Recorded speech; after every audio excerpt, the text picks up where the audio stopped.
செல்வ செழிப்பிற்கு அதிபதியாக திகழக்கூடியவள் மகாலட்சுமி தாயார். மகாலட்சுமி தாயார் கொடுக்க வேண்டும் என்று நினைத்தால் கூட அதை தடுத்து நிறுத்தும் வல்லமை படைத்தவராக குபேரர் திகழ்கிறார் என்று புராணங்களில் கூறப்படுகிறது. அதனால் நாம் மகாலட்சுமியை வழிபாடு செய்வதைப் போலவே குபேரரையும் வழிபாடு செய்தால்தான் செல்வ செழிப்புடன் வாழ முடியும். அப்படிப்பட்ட குபேரரை வழிபாடு செய்வதற்கு உகந்த நாளாக கருதப்படுவது வியாழக்கிழமை. அதிலும் அன்றைய தினத்தில் மாலை நேரம் என்பது குபேரருக்கு உகந்த நேரமாக கருதப்படுகிறது. பொதுவாக வியாழக்கிழமை என்பது குரு பகவானுக்குரிய கிழமை என்றாலும் அது குபேரரை வழிபாடு செய்வதற்குரிய கிழமையாக கருதப்படுகிறது. மாலை 5 மணியிலிருந்து குபேர பூஜை செய்வதற்கு வியாழக்கிழமை மாலை நேரத்தையே தேர்வு செய்வார்கள். குபேர பூஜை செய்வதற்கென்று பலவிதமான வழிமுறைகள் இருக்கின்றன.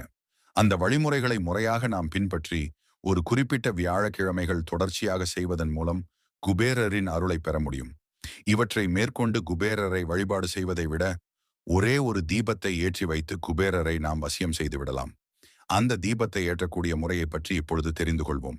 வியாழக்கிழமை அன்று மாலை 6:30 மணியிலிருந்து 7 மணி வரை ஏற்ற வேண்டும் என்பது குறிப்பிடத்தக்கது. இதற்கு ஒரு தாம்பாள தட்டை எடுத்துக்கொண்டு கொள்ளுங்கள். அதன் மேல் வாசனை மிகுந்த மலர்களை பரப்பிக் கொள்ளுங்கள். அதற்கு மேல் உங்கள் வீட்டில் குபேர விளக்கு இருக்கும் பட்சத்தில் அந்த விளக்கை வைத்து குபேரருக்குரிய பச்சை நிற திரியை போட்டு நெய் ஊற்றி தீபம் ஏற்றலாம். குபேர விளக்கு இல்லை என்பவர்கள் சாதாரண அகல் விளக்கில் கூட நெய் ஊற்றி பச்சை நிற திரி போட்டு தீபம் ஏற்றலாம். வீட்டில் பச்சை நிறத்தில் திரி இல்லை என்பவர்கள் சாதாரண பஞ்ச திரியை கூட இதற்கு பயன்படுத்தலாம். இந்த தீபம் வடக்கு பார்த்தவாறு இருக்க வேண்டும். வடக்கு என்பது குபேரருக்குரிய திசை என்பதால் அந்த திசையை பார்த்து தீபம் எரிய வேண்டும். பிறகு அந்த தீபத்தை பார்த்தவாறு ஓம் குபேரரே வசி வசி என்னும் மந்திரத்தை 108 முறை உச்சரிக்க வேண்டும். இந்த சமயத்தில் குபேரருக்கு ஏதாவது ஒரு இனிப்பு பொருளை நெய்வேத்தியமாக வைத்து வழிபாடு செய்வது என்பது சிறப்பு.